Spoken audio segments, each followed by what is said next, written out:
बांडीपुरा में बीजेपी की जानिब से महकमे ज़राअत की इमारत पर कब्जे को लेकर बीजेपी और महकमे ज़राअत के दरमियान तनाज़ा मजीद गहरा गया है। महकमे के मुलाजमीन दूसरे रोज भी हड़ताल पर हैं। बीजेपी जिला सदर शेख वसीम बारी ने यह धमकी दी है कि जब तक बांडीपुरा में कांग्रेस और पीडीपी के साबिक असेंबली मेंबरान और नेशनल कॉन्फ्रेंस का ब्लॉक सदर उनके जेर इस्तेमाल सरकारी महकमों की इमारतें वापस नहीं करेंगे, तब तक वो भी महकमे ज़राअत की इमारत खाली नहीं करेंगे। बारामूला में महकमे ज़राअत की मुलाजमीन अंजुमन ने बांडीपुरा के मुलाजमीन के साथ इजहार यकजहती किया है। उन्होंने धमकी दी है कि अगर 2 दिनों के अंदर इस इमारत को वापस नहीं किया गया तो वो रियासतगीर एहतिजाज की कॉल देंगे। महकमे ज़राअत ने शेख वसीम पर गुंडागर्दी का इल्जाम लगाते हुए उनके खिलाफ FIR दर्ज करने का मुतालबा किया है। इलेक्शन भी खत्म हुए लेकिन अभी हमारे ऑफिस हम सफ़र कर रहे हैं।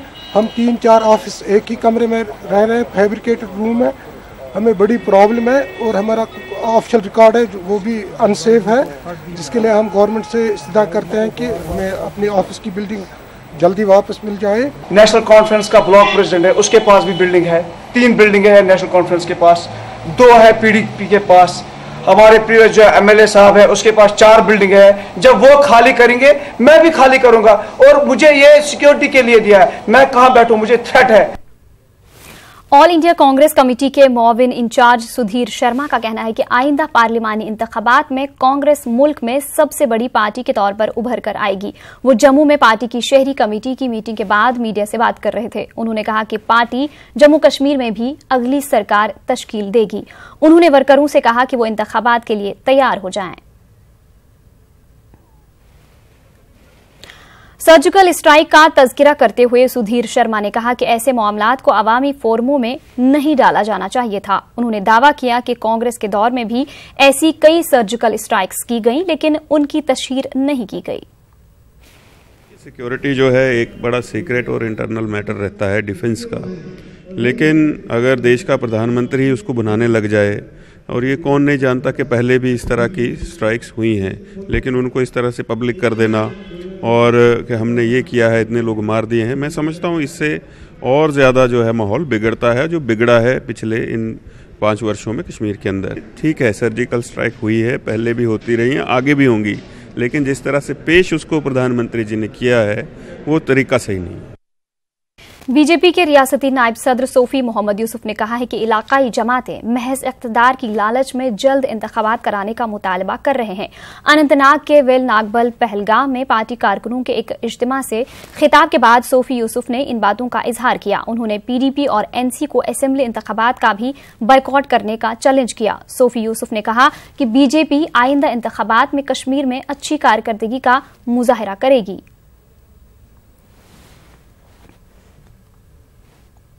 बाइकाट किया ULB में, जिन्होंने बाइकाट किया पंचायत में, क्योंकि ये गरीबों के इलेक्शन थे, उसमें उन्होंने बाइकाट किया। मैं आपसे आपकी वसात से उन तक ये बात पहुंचाना चाहूँगा, आज वो क्यों बोल रहे हैं कि नहीं इलेक्शन जल्दी होने चाहिए, ताकि उनके जो है MLA बने, उनको अपना घर का जो है वो समाधान दोबारा फिर से आए। और मैं चाहता हूँ कि वो आज भी जो है बाइकाट। जम्मू कश्मीर बचाव तहरीक के सदर अब्दुल गनी वकील ने NC और PDP को तनकीद का निशाना बनाया है। अब्दुल गनी वकील ने पूछा कि मिलिटेंटों के अहल खाना को हरासा करने के मामले पर 3 तलाक मसले पर महबूबा मुफ्ती अब क्यों बयानबाजी कर रही हैं। उन्होंने कहा कि NC लीडर भी इलेक्शन को पेश नजर रखकर बयान दे रहे हैं। महबूबा जी आवाज उठा रही है कि जो मिलिटेंट्स की फैमिलीज हैं उनको हरास किया जा रहा है। ये सदाकत मुफ्ती है, हम भी देखते आए हैं। लेकिन मैं महबूबा जी से पूछता हूं, ये आज ही आपको क्यों याद आया?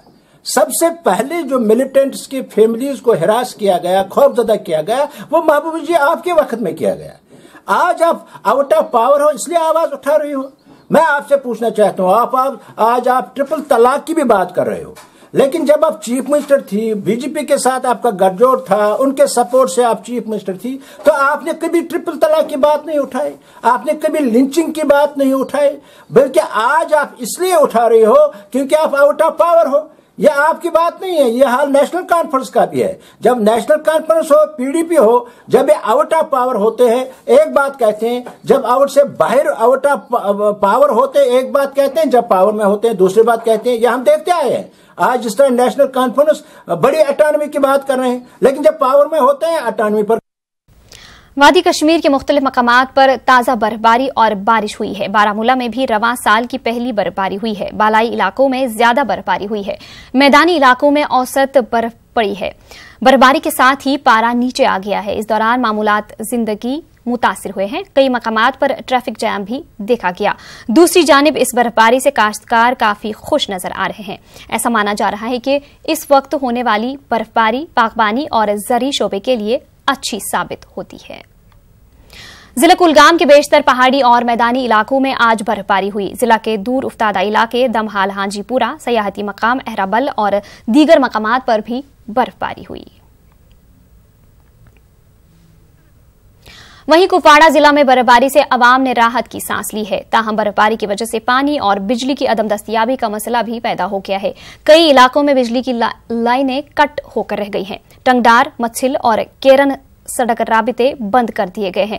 लोगों ने इंतजामिया से पानी और बिजली निजाम बहाल करने का मुतालबा किया है। उधर डिप्टी कमिश्नर खालिद जहांगीर ने बर्फ से पैदाशुदा सूरत हाल का जायजा लेने के लिए एक मीटिंग मुनाकिद की। उन्होंने तमाम इलाकों में बिजली, पानी और सड़क राबितों को बहाल करने की हिदायत दी। साबिक वजीर अब्दुल हक खान ने भी लोगों के मसाइल हल करने की मांग की है।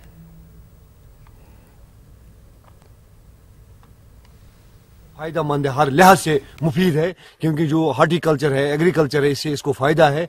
और अच्छे टाइम पर यह हुई है। जो ड्राई मौसम की वजह से जो बीमारियां थी उनमें भी कमी आएगी, और जो टेम्परेचर बहुत लो था, कम था, सर्दी थी, उसमें भी कमी आएगी। हमारे सारे फीडर्स बंद थे रात को बर्फबारी की वजह से, लेकिन सुबह से अब हमारा अभी इस टाइम तक हमारे 90% हमारे फीडर्स चल गए। इसलिए अपने जो कैटलमेंट प्रोग्राम है उसी के हिसाब से चल रहा है। लेकिन कभी कभार हमारा ग्रिड जो है वो थोड़ा ओवरलोड, कट्स वगैरह बीच बीच में हो जाते हैं, लेकिन बाकी हमारा एज पर शेड्यूल चल रहा है। तो ये अल्लाह की अनायत तो है कि जो बर्फ़ गिरी है, मुझे यकीन है कि डिस्ट्रिक्ट इंतज़ामिया जो है जिस तरीके से वो कदम उठा रही है वो इसमें सुरत लाएगी, और जहाँ तक रोड कनेक्टिविटी है इसको भी बहाल करेगी और बिजली भी बहाल करेगी, ताकि लोग इन दोनों चीज़ों से फैज़याब हो सकें।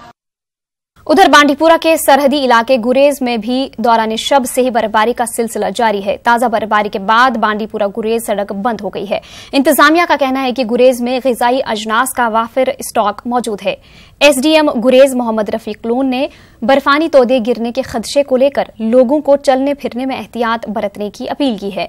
तुलेल के लोगों ने इलाके में फौरी तौर पर डॉक्टरों की तैनाती का मुतालबा किया है। अभी हमारे हॉस्पिटल बड़ोगाम तिलेल में डॉक्टर की कमी होने की वजह से हमारी औरतें, हमारे बूढ़े, हमारे बच्चे डॉक्टर की दवाई के लिए तरस रहे हैं।